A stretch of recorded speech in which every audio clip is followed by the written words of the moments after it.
Shruti Smriti Purananam Alayam Karunalayam Bhavam Pranamami Bhagavat Padam Shankaram Lokashankaram.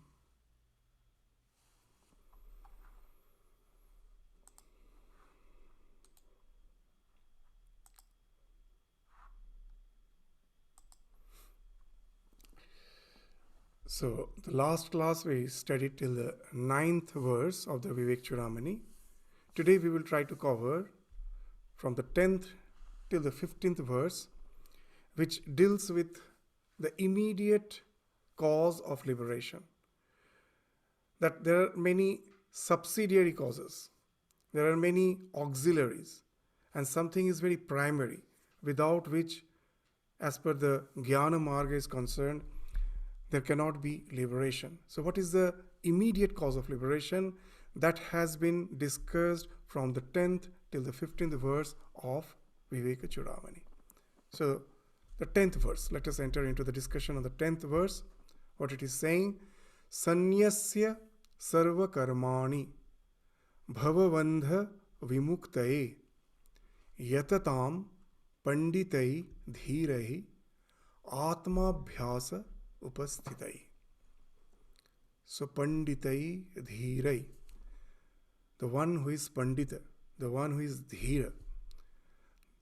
Even an academician will be a pandita, but that doesn't entail that he is a dhira. The dhira speaks of the wisdom, it speaks of the tranquility, it speaks of the calmness, the one who is equipoised and at the same time who is learned and who has commenced the practice of realization of the Atman. This Atma Bhyasa Upasthitai. So he is aware of the spiritual dimension of his existence and he has commenced his practice to realize it's not just an intellectual conviction or a mere belief. It's a question of realization. To realize the core of his being, the Atman, the Self, the one who has commenced in the journey, following the path as has been prescribed by the scriptures. So that's the quality which has been first described here as Atma Bhyasa Upasthitai. And not only that, it's not just the contemplation on yourself. It should be complemented. It should be associated with what? Sanyasyang sarva karmani. Should try to cut loose the bonds of birth and death by giving up all the self-prompted and selfish action. Sarva karmani here means selfish actions, not the actions which we are doing as karma yoga. There's a difference between karma and karma yoga.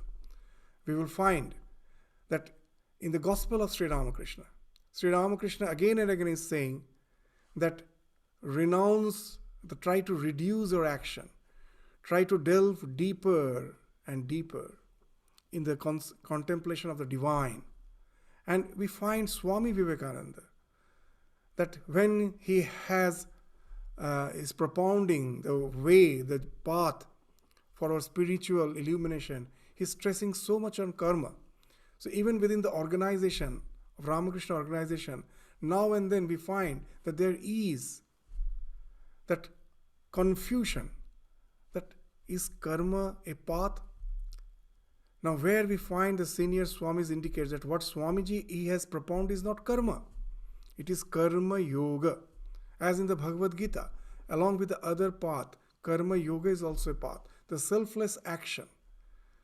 That's the thing which is not being indicated by the word sarva karmani.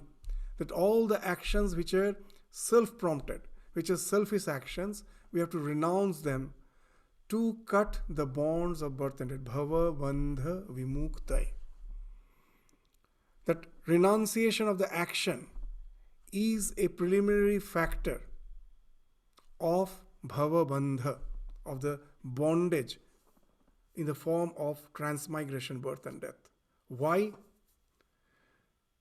that Shankaracharya in his commentary again and again is indicating that what entails our transmigration in this cycle of birth and death.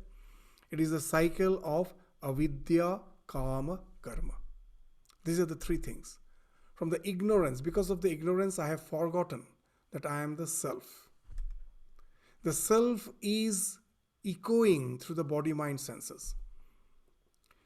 When I shout my own name standing in front of a mountain, my name is echoed back. For an ignorant person, he will think as if someone who is having a similar voice like him is as if calling him from the mountains. But it's not the fact, it's just an echo. But because of ignorance, we may think as if someone is calling back. Similarly, through the body-mind senses, the self is constantly echoing. I am, I am. I know the body-mind complex will die off. It is not something eternal, but something within me always say, I am eternal. That's why we always strive for longevity. All our medical science, everything is why? Because we want to be eternal. We don't want to perish. Why? From where that comes? From the self, which is echoing through the body-mind complex. And this constitutes the ignorance. That I want to realize the eternity which I am. I'm hearing its echo through the body-mind complex, which is a flow. It's not going to live forever. It is going to perish. When I hear the echo, I think the body-mind is saying, I am eternal. And now out of ignorance, I try to realize the eternity in that body-mind complex, which results in what? Kama, the desire. That anything which is favorable for my body-mind complex, I pursue it. Anything which is not favorable, I desist it, run away from it. That the moment in the yoga shastra, what they say, pancha klesha, the 5 afflictions. From avidya comes asmita, the sense of ego, that I am this body-mind complex. And from that, the 3 other kleshas, afflictions follow. That's raga, dvesha, abhinivesha. Raga means attachment. The things which are favorable for my existence as a limited psychophysical being, I pursue that. I like those things. Which is not favorable, I run away from that. That is dvesha. And abhinivesha is something I cannot really avoid. Death is always waiting for me. Throughout our life, we are as if running away from it. We are extremely attached to life, which speaks of our fear of death. That speaks of abhinivesha. All our actions, at last, boils down because of these 3. Raga, dvesha, abhinivesha. Attachment means we want to survive. That is the growth way. There's a growth module, and there's a growth response. And dvesha and abhinivesha speaks of fight and flight response. Either I fight or I run away. Fight and flight response. Either I respond to the growth or fight and flight. And all the desires are linked to this. This ignorance has resulted to this karma, and karma has resulted to the karma, from where the actions come. Even in a petri dish, in a small microbe, you will find that avidya, kama, karma is working. How? The ignorance that I am this microbe body results in the desire for existence eternally in that body. Now, if you give some nutrient, you will find through the microscope it is drawn towards it. The desire to live eternally through this body-mind complex have resulted in karma. The karma has resulted in karma. It is drawn towards it. If you give some toxin, it moves away from it. So, avidya, kama, karma. This cycle continues life after life. So, as long as this avidya, ignorance is there, the desire will be there, and that actions motivated by the desire will be there. So here the point comes when Shankaracharya is saying sarva karmani. We have to remember he himself has mentioned in other context that what's the cause of all the karma? Kama. And that is based on avidya. So all the karma which is based on kama, the desire, that has to be denounced. So that's the thing which is indicated here. Even in Bhagavad Gita we find that Sri Krishna, Bhagavan Krishna is indicating that at last all the spiritual practices can be boiled down to only two practices. What are they? Abhyasa and Vairagya. That I am attached to this sensate way of living. All the sensate pleasures of life, that is constantly drawing me. I have to develop a detachment from that. That's the Vairagya. And that's not sufficient. Along with that, I have to develop some Abhyasa, practice. Because only Vairagya doesn't entail spiritual enlightenment. We will find that even a depressed person, the one who is in utter depression, he has developed distaste for life. He is not in any way interested in anything. Does that entail in any spiritual growth? No. So it is not just mere Vairagya. It has to be coupled with, complemented with Abhyasa, that constant, relentless, this contemplation on the real nature. That's the thing which speaks of Abhyasa. That has been indicated in this sloka as Atma Abhyasa Upasthitai. So that is the Abhyasa, and Vairagya is Sannyasa Sarva Karmani. So these two should go hand in hand. If our personality is being compared with a will, the will has lot of spikes and it has a hub. All these wills will have the spikes and it has a hub. If our personality is compared with a will, the hub is the ego and spikes are the innumerable desires, the basis of which is, of course, this avidya, asmita, raga, dvesha, abhinivesha. Based on that, there are so many desires. In our life, what the spiritual practice is, that to get rid of the desire is just like to get rid of the spikes. You can get rid of the spokes, all the spikes, one by one. But if you just get rid of one of the spikes, does the will fall off? No. The other spikes are there to still maintain its structure, still maintain its integrity. So there are innumerable desires. In our life, when some of the desires I find has turned out to be an obsession, I came to enjoy this world and the world is now sucking me out. As Swamiji used to say that like a bee, we came to sip the honey and then we find that our wing has got stuck in the honey. And now I want to get rid of this obsession. So I, with full awareness, try to practice renunciation. And most probably I succeed. But does that entail in real spiritual liberation? No. Because there are innumerable desires. Even if you get rid of one, some are vyakta, some are manifested, some are not manifested. There are so many desires which are not manifested. If it gets favorable circumstances, it will manifest. And again you will find that you have got rid of one obsession, again you are being bound by some other obsession. So what's the way out? I cannot get rid of all these desires one by one. There are innumerable. So what's the way out?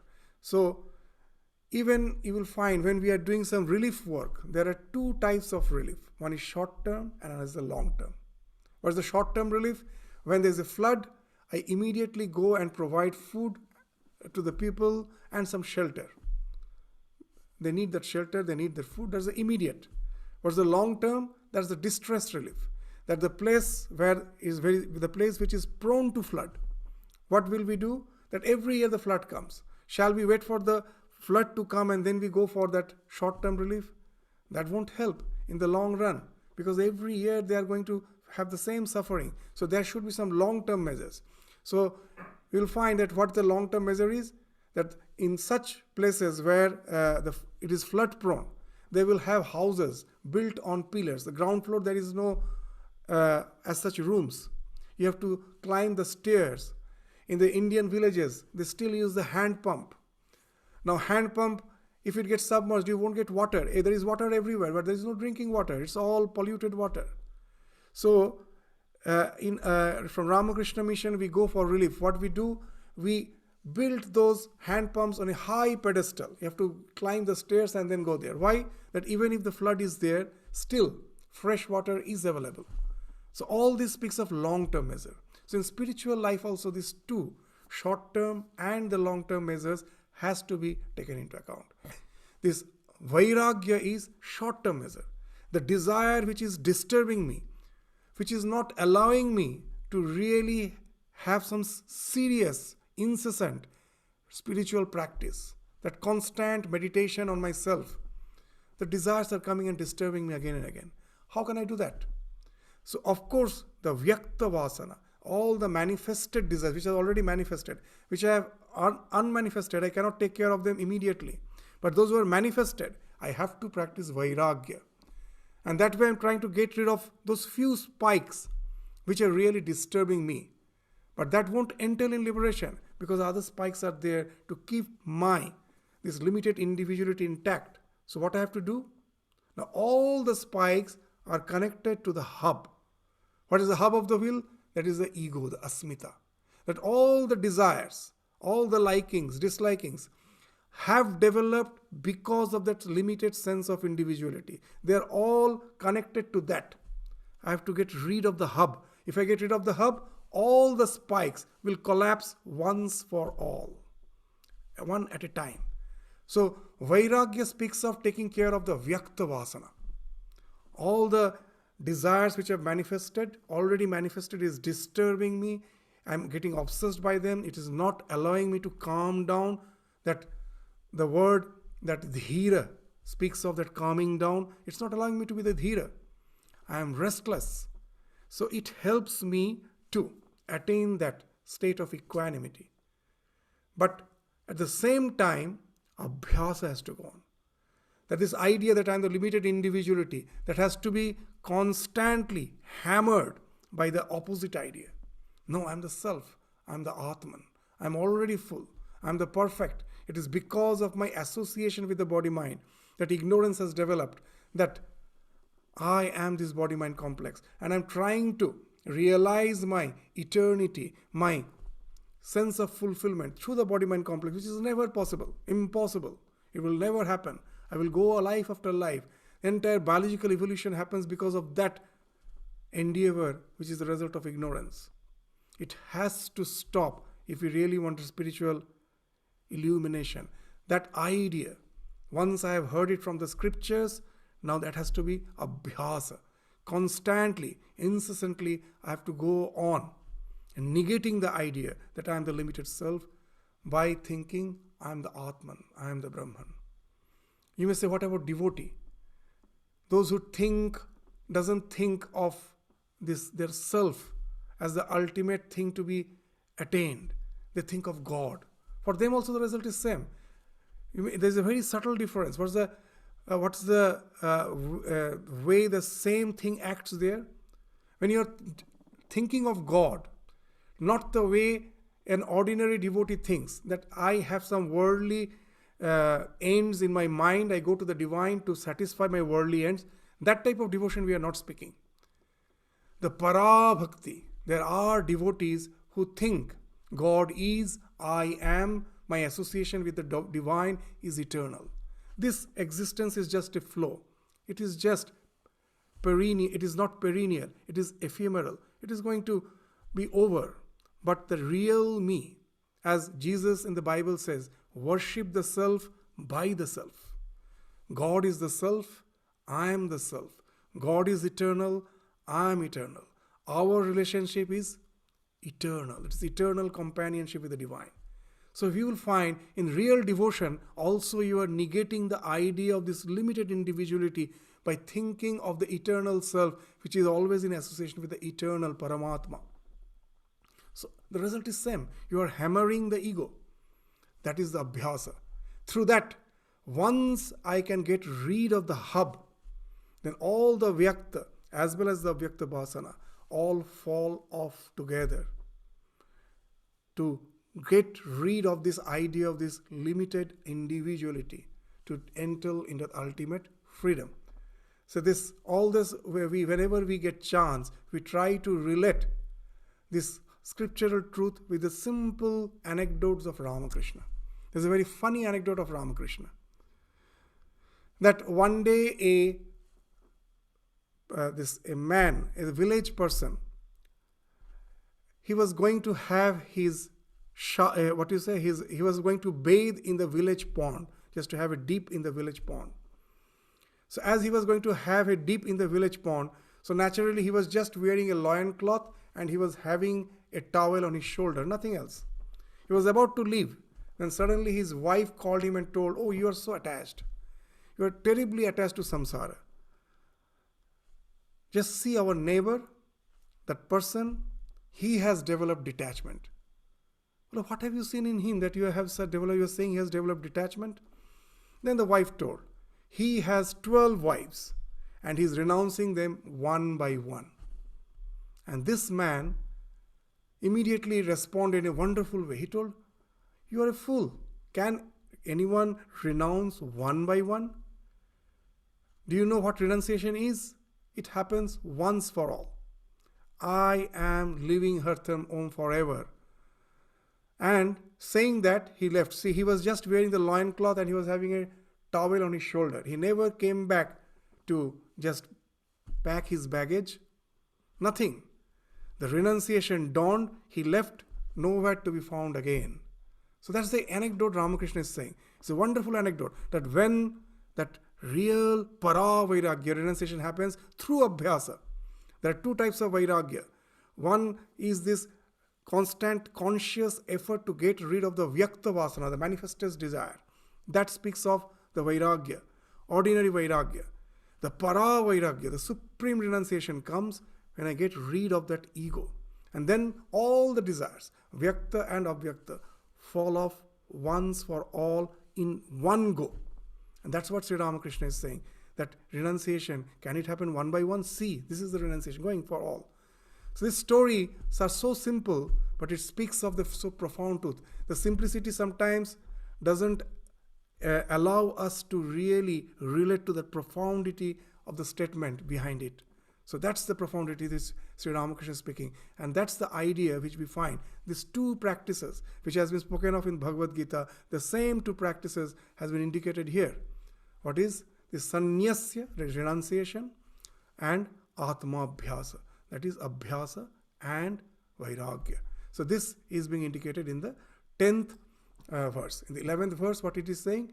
Chittasya, see that karma, here now you will find that all the slokas, you have to link one after the other. If you just read one sloka, in excluding other slokas, there is always chance of being misled. So here Shankaracharya, Bhagavad Pada Shankaracharya has mentioned sarva karmani. So now we may say, oh, now your interpreting is, oh, all the karmas have to be left out. See, the very next sloka is what he's saying. The very next sloka is saying, Chittasya shuddha karma. Karma do have a role to play. For the chitta shuddhi, karma has to be there. Chittasya shuddha karma. Natu vastu upalabdhaye. That karma do have a role to play in our spiritual journey. How? By chitta shuddhi. But the ultimate realization has to happen through that vastu upalabdhi. These words are very important. A little you miss, you just totally miss out the entire idea behind it. See, to just have to abhyasa is not upalabdhi. It is not abhyasa. It is what is vastu upalabdhi, when you go to the realization. For the realization, karma is not the immediate factor. Vastu siddhi vicharena. That is vichara. Vichara is the immediate cause, he is saying, not the karma. Na kinchit karma kotivi. If you go on doing mechanical work for millions of years, that's what I say, ages, know it for certain, karma kotivi. You may get tens of millions of acts, you may go on doing meaningless acts. It's not in any way going to give you liberation. It comes from vastu vichara, from discrimination, vichara. There's vich dhatu from vichara. What it speaks? Atma, anatma, vichara.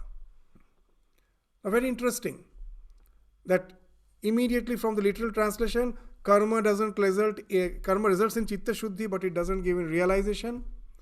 Only vichara gives you the realization. And many immediately will be interpreting in what way?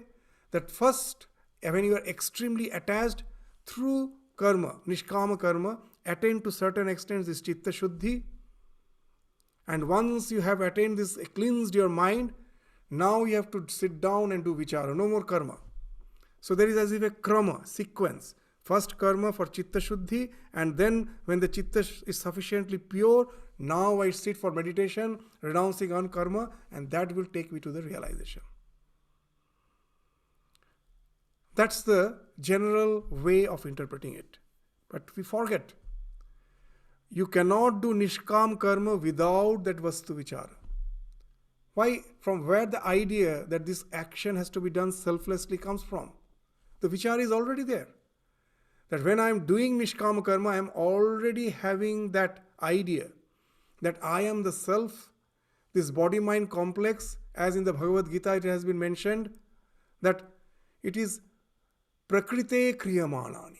In the 27th sloka of the 3rd chapter, we are reading now when we are in Bhagavad Gita.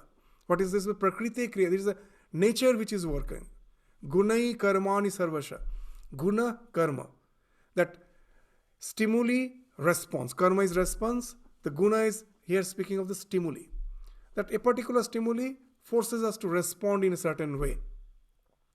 And that's the work of the Prakriti. It's going on. Ahankara vimuratma. From where the ego comes into picture, the self which is sitting behind this body-mind complex. The body-mind complex is acting as per the laws of nature. It is just witnessing. But the one who is ahankara vimura, who is deluded by this ego, who is identified with the ego, he thinks I am the doer. Kartaham iti manyate. So, then what's the way out? In the very next sloka in the Gita, they say, the 28th sloka of the 3rd chapter, Tattva vittu mahabahu, guna karma vibhagayo. The one who is tattva vit, who is a knower of the tattva, knower of the truth. He knows the distinction between the guna and the karma. And then guna guneshu vartanta iti matva na sajjate. That it is the gunas in the form of the senses, which is constant senses, mind, is interacting with the gunas as objects. I am the self, the witness, knowing that he never gets attached to the actions. So now you will find, when I say chittasya shuddha karma, without this idea that I am just the witness, the body-mind is just going through its work, can you really do selfless action? You cannot do. So, it is the vichara do come at the beginning, which entails in nishkama karma. When you are doing nishkama karma, that is again associated with the vichara. So vichara is at the very beginning, it is in the process, and at last it results in liberation. It doesn't speak of leaving the action. Action can go on, but it shouldn't be with any attachment. To give an example, it's almost impossible to stop action. It has to go on. How? Because it has a past impulse. Because of your past samskara, they say prarabdha, I have got this body, I have been born in this body. And this past prarabdha, it has its own force. I cannot stop it immediately. To give an example, when the fan is revolving, does anyone think of stopping the fan by holding the blades? He will hurt himself. As Sri Ramakrishna used to say, forceful renunciation will hurt you. If there is a scab on the wound, you try to forcefully remove it. The wound will lacerate. It won't heal. It has to fall off automatically. So, renunciation cannot be forced that way. What's the way of offing the fan? We off the switch. Does the fan stop immediately? No. It goes on revolving for some time till its past inertia is working on it. And then it rests. So what the switch speaks of? The connection. That's the connection of the ego with the self. The chit jada granthi. That because of ignorance, somehow it has happened. That there is a connection. I am identifying myself with this body-mind complex. And that has to be switched off. You do it. After that, the karma still goes on. The fan is revolving. But that is without any connection. The vichara is still going on there. There is no more connection. That ultimately will result in the cessation of all activities. So now you will understand that this slokas, when we try to really understand in its proper context, it really opens up a very, very new meaning. So this chittasya shuddhaye karma natu vastupalubdhaye labdhaye. Vastu siddhi vicharena nakinchit karma koti bhi. So thus it is obvious that nishkam karma is possible only through vastu vichar, which ultimately results in vastu upalabdhi. So there is a difference between vastu vichara and vastu upalabdhi. These words we have to be very careful about. If you take the vastu upalabdhi as vastu vichar, then the karma has to stop. But if you read the sloka very carefully, what it is saying, it is the karma doesn't result in vastu upalabdhi. That's fact. But that karma has to go on through along with vastu vichara, from where nishkama karma comes. From vastu vichara. Vastu vichara results in nishkama karma, and when that nishkama karma is going on, vastu vichara is still associated with it. And then it results in vastu upalabdhi. So the sequence is actually what? First comes vastu vichara, which is results in nishkama karma, which speaks of vairagya, because I have not have any desires. It is nishkama karma. And that is associated with vastu vichara. This vastu vichara speaks of abhyasa. So you will find this vairagya and abhyasa are associated. There is no question of first renouncing and then sitting down for meditation. No, both are going together, and that results in vastu upalabdhi.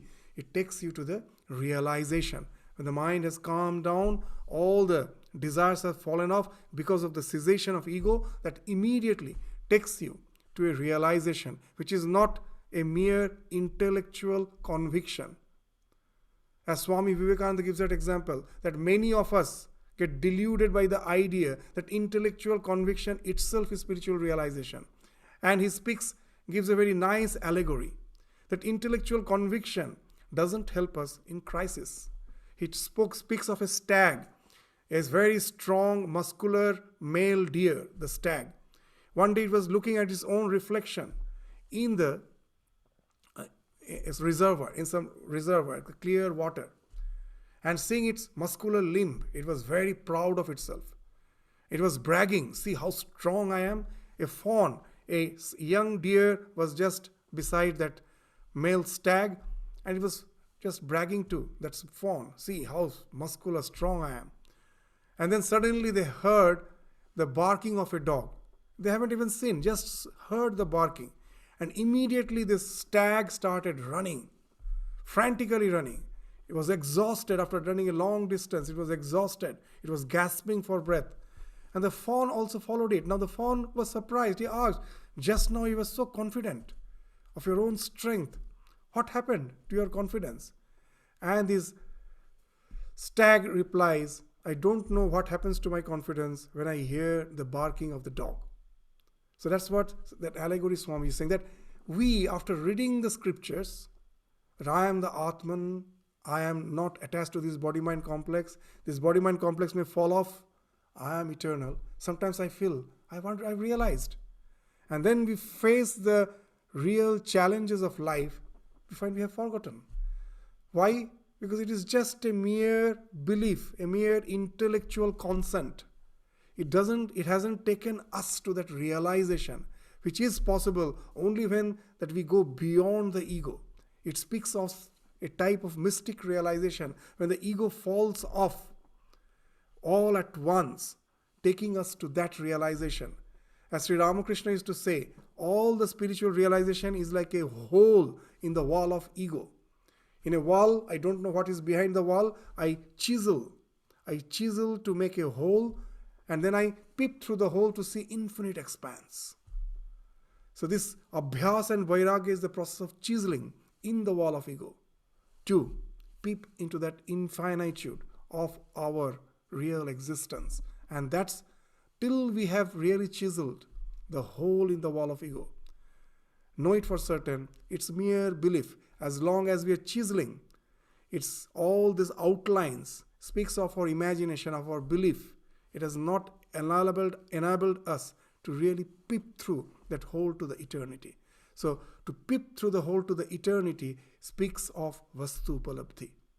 Before that, it is Vichara still going on. So just see how wonderful these slokas are. This just few lines, but layers of understanding is there behind them. That's why all these slokas, lot of manana has to go in it. It's not just Sravana.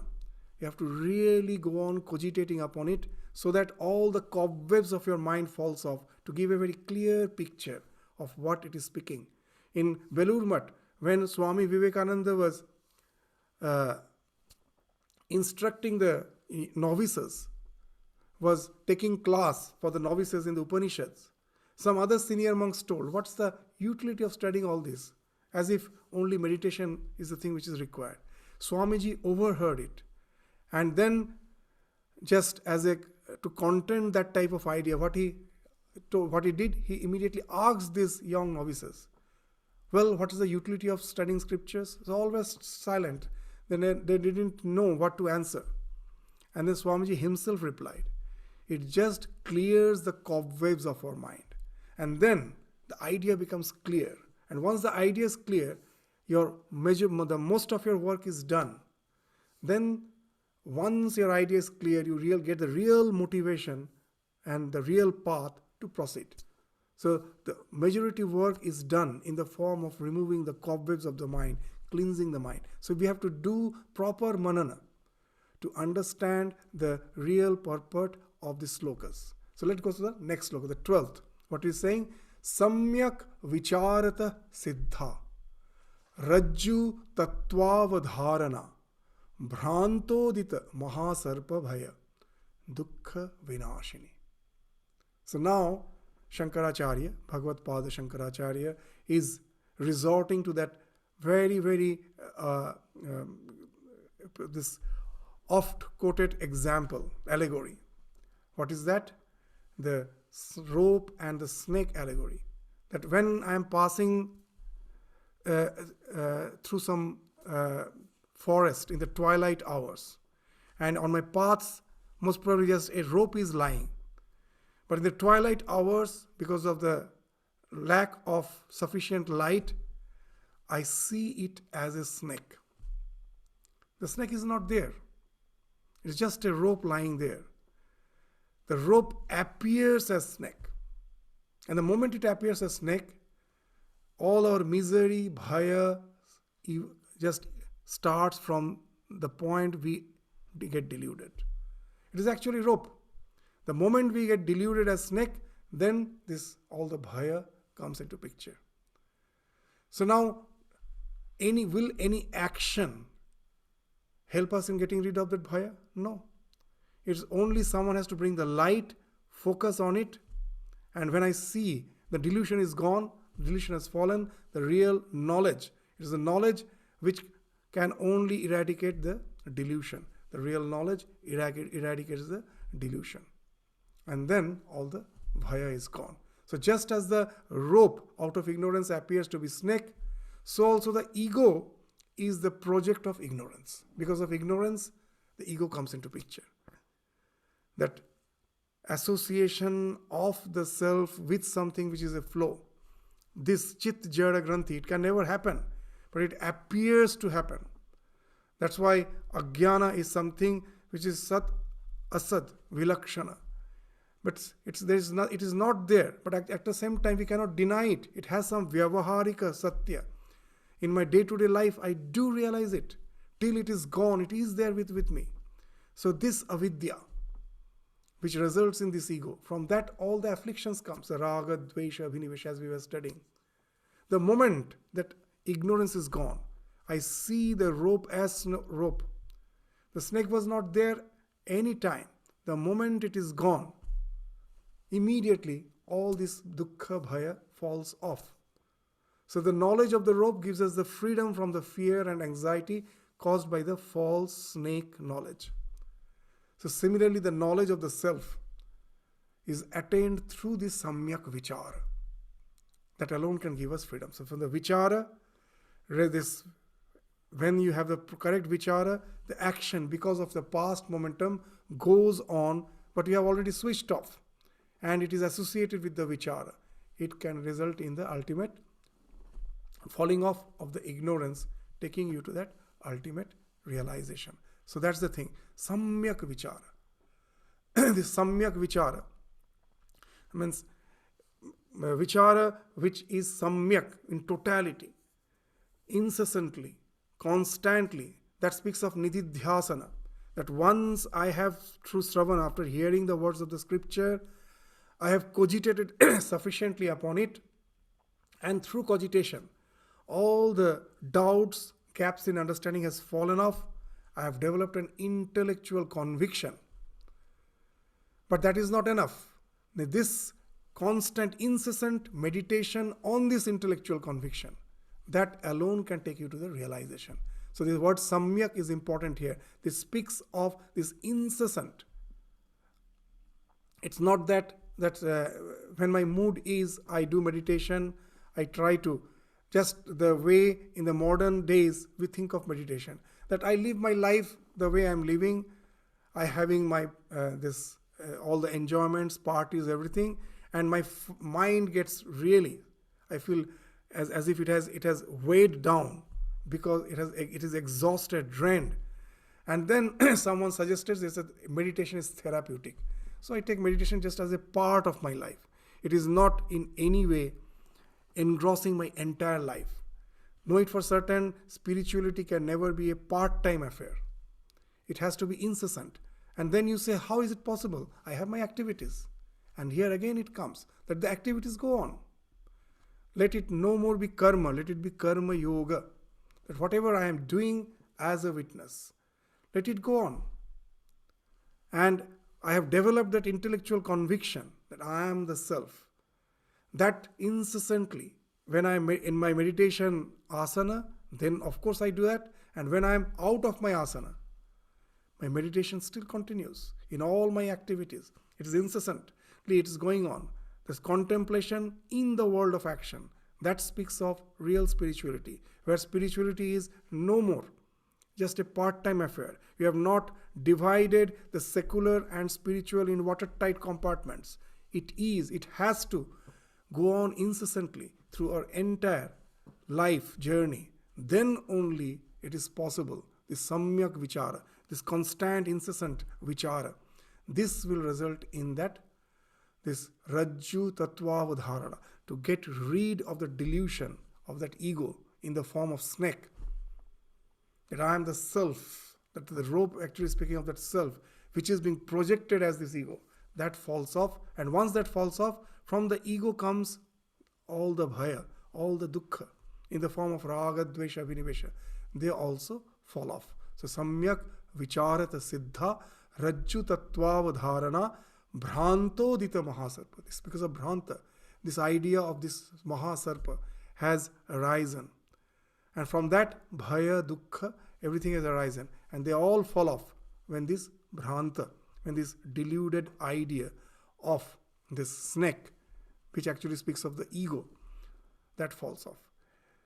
This even in other religion, in Christianity, you will find the Satan is being depicted as a snake.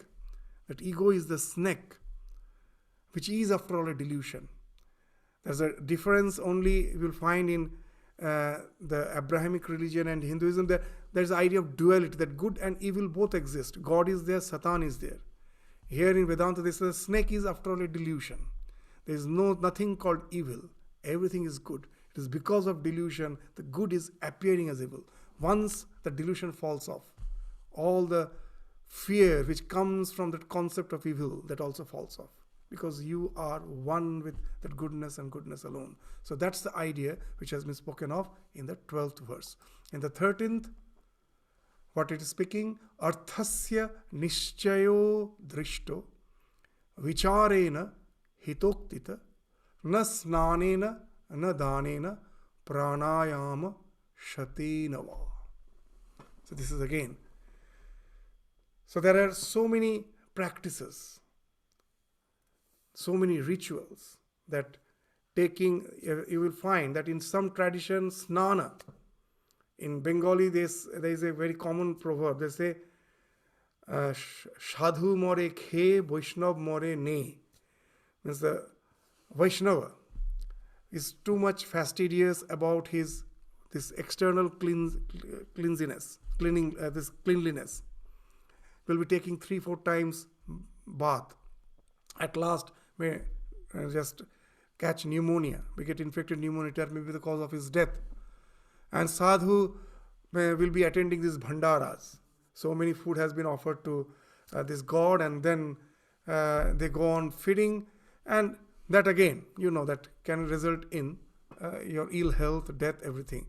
So what's the idea? All these external rituals, that offering, having food, having this snana, this cleansing, for cleansing the body, bathing again and again, do elaborate dana. All these are externals. It's not that they are of no use, but they are not the primary. The primary factor, again, Shankaracharya is saying, is arthasya nishchaya. The conviction of the truth. Nishchaya, that speaks of conviction. That conviction comes only from realization. Without realization, there cannot be any conviction. You have read about the existence of ocean in geography book as a small child, and you are yet to see the ocean. Someone can come and just convince you there is nothing called ocean. It is all bluff. They can. But once you have seen the ocean, however one may lecture you that there is no ocean, you even won't reply. You will just say he's a mad person. Because now you have developed the conviction of sin. The one who has seen the ocean, there is no question of any doubt. As long as it is just a mere intellectual knowledge, it can be, it may not be. Still in this world there are flat earth society, even in America. And even among them, we find that the numbers are dwindling. Why? Because now, in the olden days, there was no way. Now our satellites from the sky can take the picture of the earth, and you can see the globe. So that's flat earth society. How this idea you can get rid of? When you have some pramana, when you have some perceptual knowledge, when you have seen something, you have realized something, then only the concepts. Otherwise, with my naked eyes, when I see the flat surface of the earth, someone can come and say that the idea that the earth is round, is a globe, is false. I may also believe it. But when from the space you take the photo of it, from the spacecraft, and you see the real globe, now from where, how will you explain? You cannot explain. So the conviction speaks of this nishchayata, this conviction speaks of realization. So when you have realized the truth, arthasya nishchaya, drishto, that's the word very important. Drishti, I have seen it. It's not a mere intellectual conviction. But how that has happened? Vicharena, through vichara. Gradually vichara, hitoktita, by the realized soul. So it speaks of tradition. The one who has already realized, he has spoken of the truth which is not visible now. And I go on doing my practice over it. I hear it, sravana, manana, and then it's leading to nididhyasana. That will result in that drishto. I see the truth. By proceeding through the process of reasoning, then only you can get rid of this bondage. It can lead to the mukti. Na snanena, na danena, pranayama, shatenava.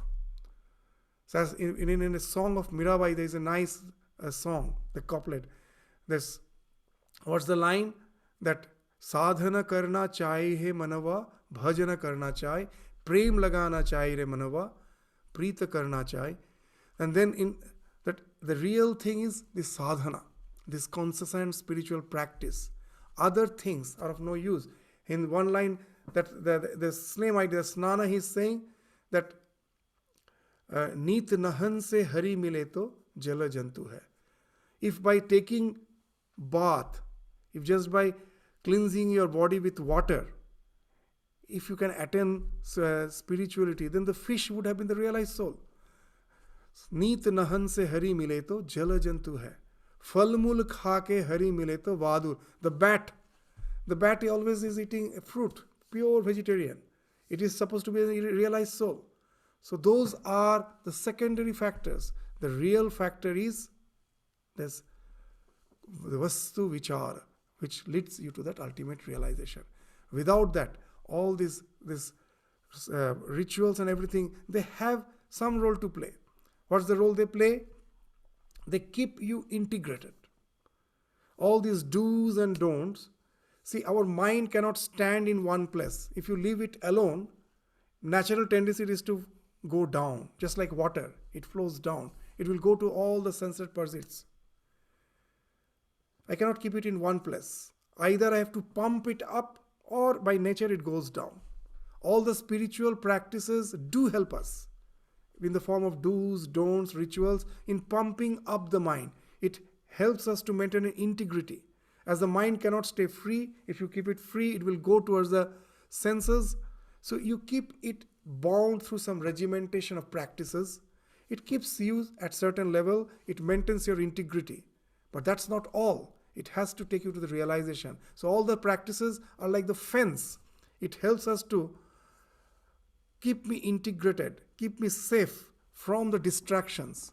Just like the way a small sapling needs a fence so that all the grazing animal may not feed on it. But once the plant has grown, is there any need of the fence? No, that's no more required. The fence can fall off now. As Swami Vivekachudamani used to say, that it is good to be born in a church, but it is horrible to die there. By church, he doesn't mean a particular religion. By church, he means any conventional religion.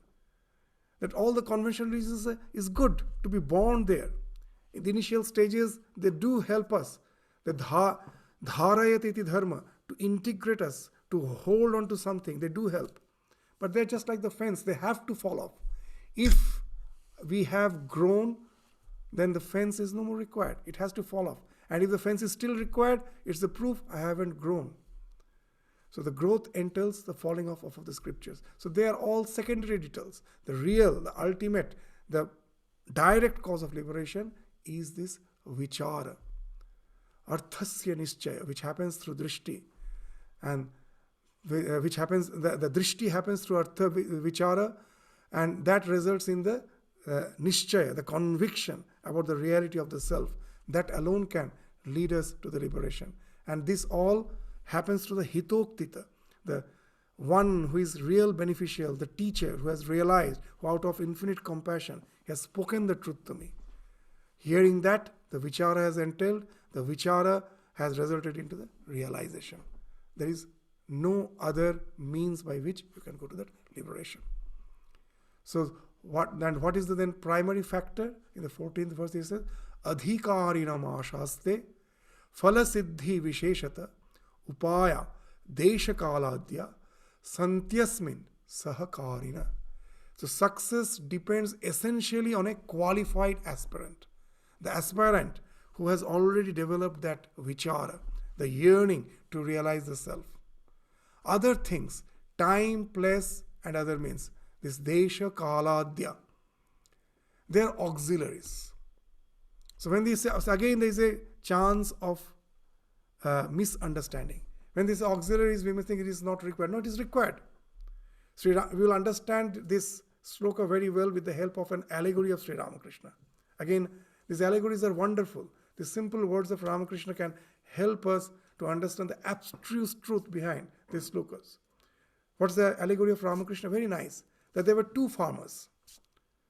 One farmer is a traditional farmer.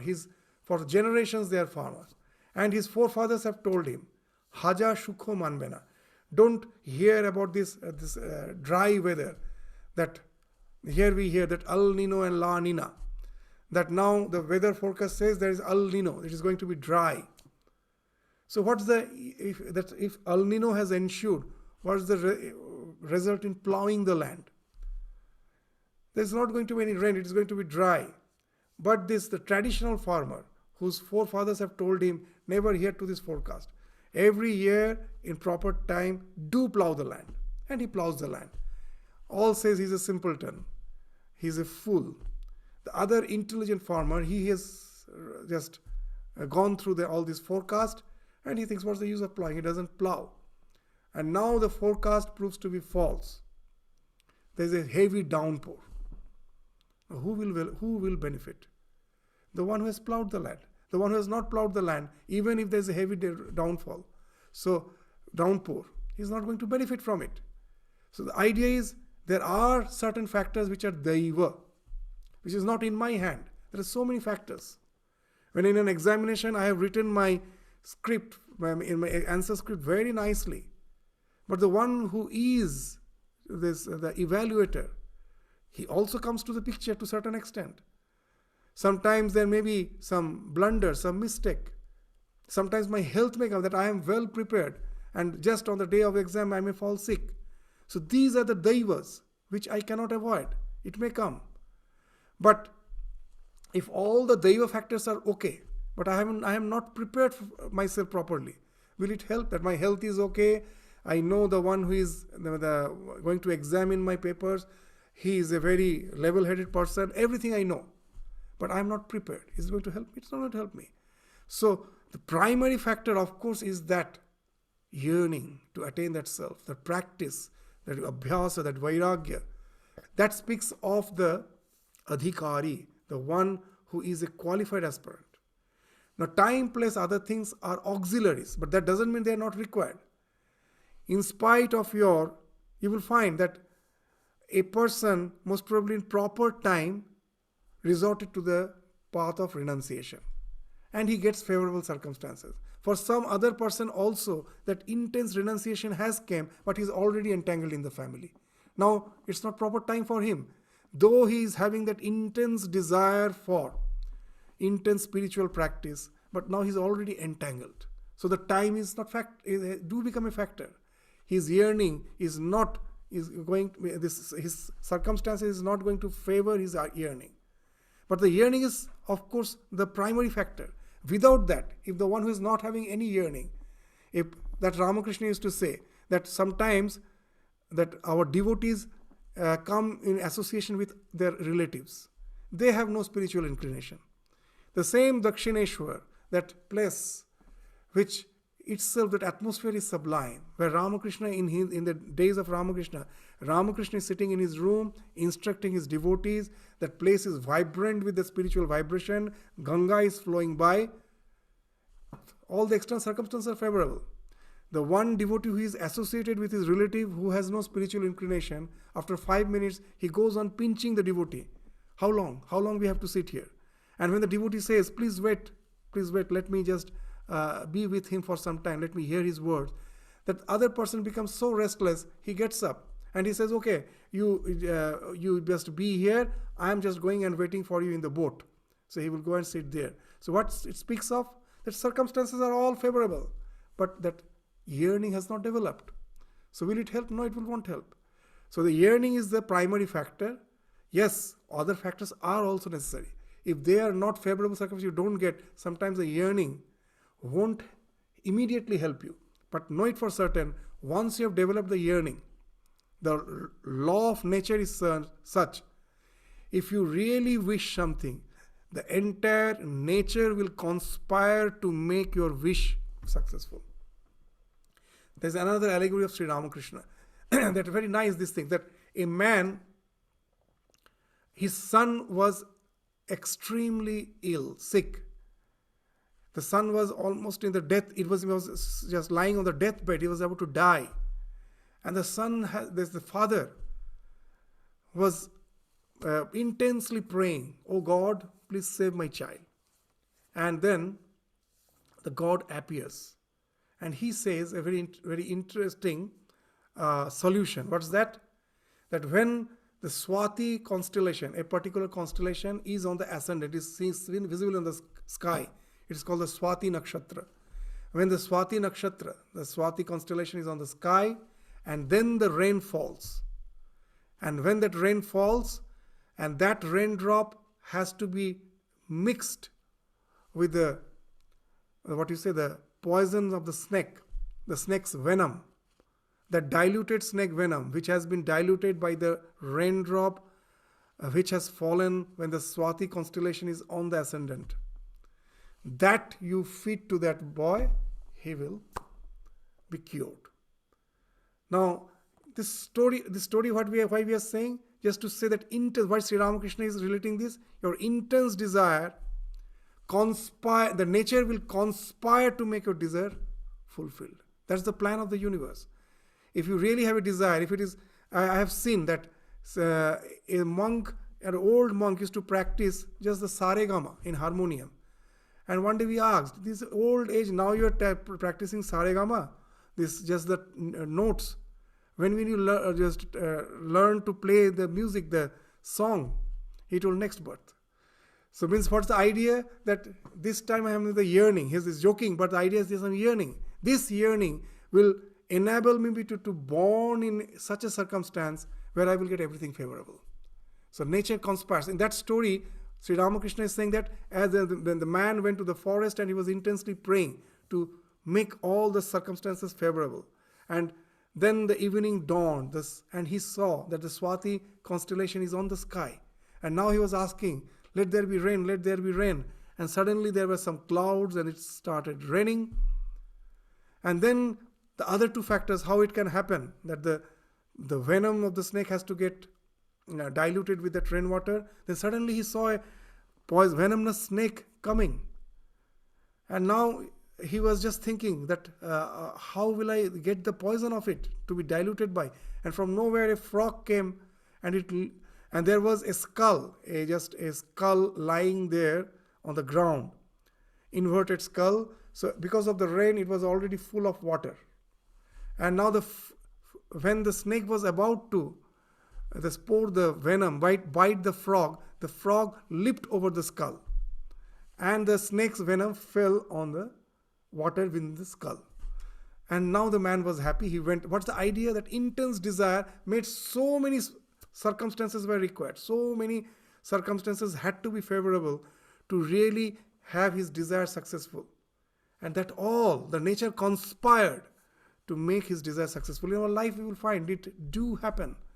I have seen that what is your desire, the nature conspires. In the ashram where I joined, and there a parent came to keep his drug addicted son in the ashram. Why? That Maharaj don't allow him to go out, let him be inside the ashram and give him some work, some gardening and some work in the kitchen, in the shrine. So he's a bit engaged, so his mind is a bit engaged so that he can get rid of the addiction. At first, Maharaj, the senior monk, thought maybe that's the way. The boy was allowed to stay in the ashram. And it was made sure he cannot go out. The security guard was mentioned. Just see, he never goes out. He's always within the ashram. And then we find that things were missing. At last, he was caught. He was stealing. He even broke the donation box of the shrine. And at last, he was caught. And then we interrogated him that why were you stealing? What were you doing with this money? And what he told was interesting. That inside the ashram, he never went outside. That's an unknown place for him. He was staying in Calcutta, and our center was not in Calcutta. It was in Lucknow. So he came far off. He knows no one there. He was staying in ashram. Somehow the drug peddlers found him out. They started supplying him in drugs free of cost. And then started asking for money. Where will he get money? Then he started stealing. Just see, when you have a desire, the entire nature conspires. From where everything happens. In our scriptures they say that if you have a desire and you are forcefully renounced, you go to the forest, in few days a palace will be there. Your desires, if what you wish, that's really going to happen. You may say, but it doesn't happen. I wanted to be a doctor. We forget one thing. There's a nice book about this fact. I forgot the heading of the book. That when I want to be something, I'm just saying that I want to be such and such thing. But constantly, incessantly, a fear is working. Most probably I cannot. I won't qualify for the exam. And that becomes true. You can't qualify. In business, we will find a pauper who has nothing goes to the top. Suddenly he becomes very rich. After becoming rich, he loses everything. Why? When he was a pauper, he had a very one-pointed desire. I have to become rich. The question of losing wealth was not that he didn't have. He went there, and after having wealth, the question started. I may lose, and he loses. then it follows. So what you desire, it really becomes true, what you intensely desire. So here also that's the truth factor, that external factors are necessary, but the primary factor is your intense desire. If the external factor is not favorable for the more time being, know it for certain, your intense desire today or tomorrow will make those external factors favorable for you, and then this too has to be together to take you to the liberation. That unless you do have favorable circumstances, your intense desire, it alone may not help you. They are secondary, but they are also complementary. Though they are secondary, but they are not supplementary, they are complementary. So that's what's the idea which is spoken of here, that adhikarinam ashaste phalasiddhi visheshata, that success depends essentially on the qualified aspirant. Upaya desha kaladya santyasmin sahakarina, they are auxiliaries, but that doesn't mean that they are subservient. Means they are auxiliaries, but they are also complementary. So therefore ato vichara kartevya, the 15th, jigyasu atmavastuna. At last this conclusion. So this vichara has to go on, and that also samasadhya daya sindhum guru brahmavit uttamam, after hearing the truth from a realized soul. Otherwise it will be like a blind leading the blind. Andhenaiva niyamana yathandha. So who is the daya sindhu? The one who has realized the truth, but after realizing he has came back. Again, just with the story of Sri Ramakrishna, we will end today's discussion. The Sri Ramakrishna spoke of 3 friends. They were going by the road and suddenly they saw a huge wall. Now they were curious to know what's there beyond the wall. So they managed to get a ladder. With a ladder, they got a ladder and they kept the ladder on the wall. One of them climbed on the top. The other 2 were waiting below to just hear what's there. The moment he climbed up, he was ecstatic in joy. They were asking, what do you see that makes you so happy? Please relate. But he was so overwhelmed with joy, he couldn't desist himself. Even he couldn't wait to answer. He simply jumped to the other side. Now the 2 were remaining. The second got up. Now the third was expecting most probably he will relate. Thus he also made the same fate. He was so overwhelmed, he also jumped. The third, the last man, at last he also had to climb. And he also felt that seeing the joyous mart on the other side of the wall, he felt like jumping. But somehow the thought came, if I jump, who will relate of this wonderful world, wonderful realm, the spiritual dimension of our existence? Who will relate it to the mankind? So he somehow controls himself, comes down, avatarana, getting down, this avatara, comes down to relate to the world. Such a person is the daya sindhu. He has no selfish reason of his own. There is no selfish reason not to earn money, not to earn name and fame. Just out of compassion, unbound compassion, after realizing. It's not that just hearsay. After realizing, he comes down to relate. And when you hear from such a person, when you are being blessed by such a person, then you know it for certain that your realization is just waiting for you today or tomorrow. As Sri Ramakrishna used to say, when Girish met Ramakrishna, Girish Chandra Ghosh, and he was finding that as if there is no visible change in his life, he was frustrated. He went and asked Ramakrishna that, is nothing going to happen for me? Am I going to be as if eternally doomed? And Sri Ramakrishna immediately retorted back very strongly, saying, do you think an ordinary snake has bitten you? You have been bitten by a venomous snake. Now you may go anywhere. You have been already bitten. You may run to escape once you have been bitten. If you have been you have somehow ran away from a predator, you are safe. But once you have been bitten by a venomous snake, now you may run anywhere. You may go to the top of the Mount Everest, thinking, oh, I have escaped. You may go to the bottom of the ocean. It's just a matter of time. You're going to die. It is amogha. Nothing can save you. So Sri Ramakrishna is saying that I am that Jat Sap, that venomous snake. What's the idea? The Daya Sindhu, the realized soul, is that venomous snake. Once he comes and instructs, and based on that instruction, our spiritual yearning, awakens within us and it takes us to that practice of vichara, know it for certain, that can result in that Atma Vastu Upalabdhi. That will take us to the realization. So from the 10th to the 15th sloka that we studied today, you'll find that the main theme is this, that through vichara, unless we go to that realization, there cannot be any liberation. That's the primary factor, the immediate factor for liberation. So with this, we stop our discussion today. Again, we will continue with our discussion in the succeeding class. Thank you all. Namaskars.